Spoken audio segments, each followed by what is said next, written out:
Olá pessoal, sejam bem-vindos a esta aula de Física.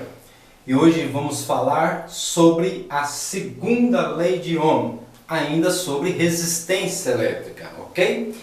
Na aula passada, no vídeo passado, falamos a respeito da primeira lei de Ohm.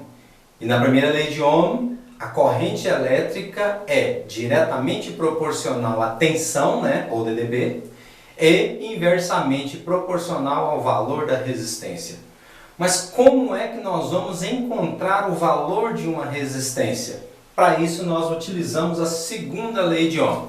A segunda lei de Ohm diz que a resistência de um condutor é diretamente proporcional à sua resistividade, ou seja, de que material esse condutor é feito, diretamente proporcional ao comprimento desse condutor. Então, o tamanho do fio vai influenciar na sua resistência. E inversamente proporcional à área de seção. O que é a área de seção, professor? Pegue o fio e olhe a ponta do fio. A seção, ou seja, a área dessa ponta do fio, tá? Geralmente circular, uma área circular. Isso é área de seção. Então, quanto mais grosso for um fio, menor vai ser a sua resistência. Ou seja, essa espessura do fio também vai influenciar na sua resistência. Ou seja, a resistência de um condutor então depende de três coisas. Depende de que material ele é feito, depende do tamanho desse condutor, do comprimento dele, e depende da sua espessura, da área de seção. Três coisas que vai depender dessa resistência aí. Bom, então nessa formulazinha, o R representa a resistência do condutor, cuja unidade de medida é Ohm. O Ρ representa a resistividade do material, de que ele é feito, se é de aço, se é de cobre, se é de alumínio, se é de ouro, de que é feito esse condutor, cuja unidade é Ohm, metro, tudo no sistema internacional, o L representa o comprimento do condutor, cuja medida é metro, e A representa a área de seção do condutor, cuja unidade no sistema internacional é metros quadrados. Aqui eu coloquei algumas transformações que podem ocorrer aí para a área de seção. Pode aparecer uma área de seção em centímetros quadrados e pode aparecer em milímetros quadrados. Nesse caso, centímetros quadrados passando para metros quadrados é vezes 10 a menos 4. E de milímetro quadrado para metro quadrado é vezes 10 a menos 6, tá? Para converter para metros quadrados, porque a gente trabalha com o sistema internacional que é metros quadrados, ok? E para a gente entender melhor, eu vou fazer três comparações agora. Eu vou pegar primeiramente dois condutores. Esses dois condutores têm mesma espessura, mesma área de seção, têm mesmo comprimento, mas são feitos de materiais diferentes. Pode ser, por exemplo, um cobre e um alumínio, materiais diferentes. Portanto, as resistividades são diferentes. Eu vou comparar então as resistividades e as suas resistências.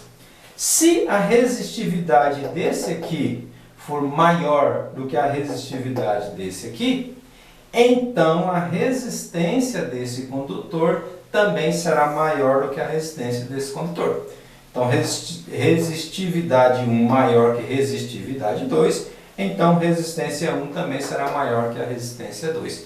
Portanto, diretamente proporcionais. A segunda comparação, eu tenho agora dois condutores, são feitos de mesmo material, têm mesma espessura, portanto, mesma área de seção, mas um é mais longo que o outro, Então, comprimentos diferentes, ok? Então, eu vou comparar o comprimento 1, comprimento 2, com a resistência 1 e resistência 2, ok?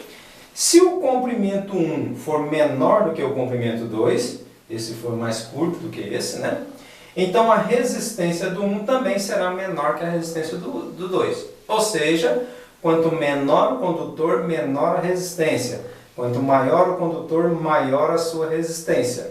Ok? Diretamente proporcionais também. Agora a terceira comparação, eu vou pegar dois condutores de mesmo tamanho, mesmo comprimento, mesmo material, mesma resistividade, porém espessuras diferentes. Então, área de seção diferentes. Ok? Vou fazer a comparação entre áreas e as suas resistências. Se a área do 1 for menor do que a área do 2, ou seja, o 1 é mais estreitinho, né? O 2 tem uma espessura maior. Então, esse aqui é mais fino do que esse. Então, a sua resistência será maior do que esse. Ou seja, quanto mais fino, maior a resistência. Quanto mais grosso, menor é a sua resistência. Ou seja, inversamente proporcional. Portanto, a resistência é diretamente proporcional à resistividade do material, diretamente proporcional ao seu comprimento e inversamente proporcional à sua espessura, ou seja, à área de seção. Ok? Por exemplo, aí, ó, vamos comparar a resistência de um secador de cabelo com a resistência de um chuveiro ou de um forno de assar bolo. Vamos falar do forno que é mais fácil a gente entender. O secador tem uma molinha dentro dele bem fininha. Já o forno de assar bolo tem um Szinho, né, um caninho lá dentro, bem grosso. Significa então que no secador a resistência é grande, porque o fio é fino. Já no forno a resistência é pequena, porque o fio é grosso. Então quanto mais grosso, menor a resistência. Professor, mas e daí? E daí que a corrente elétrica vai depender desse cara aqui. Viu na aula passada que tem duas coisas que controlam a corrente? A DDP e a resistência. Então a resistência vai controlar a corrente. Se eu tiver uma resistência alta, a corrente vai ser baixa. Se eu tiver uma resistência baixa, a corrente vai ser alta. Então, como é que eu construo uma resistência baixa? Tem várias opções, né? Um fio curto é uma resistência baixa. Um fio grosso é uma resistência baixa.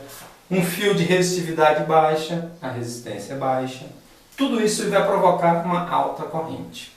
E se for ao contrário? Eu quero agora uma baixa corrente, então eu preciso de uma resistência alta. Como é que eu construo uma resistência alta? Eu pego uma resistividade alta, eu pego um fio de comprimento grande, a resistência é alta. Eu pego um fio fino, a resistência é alta. Tudo isso aí provoca corrente baixa, ok? Então, para controlar a corrente eu preciso da resistência. Mas para calcular a resistência eu preciso dessas três grandezas ali. Beleza? Um abraço e até a próxima.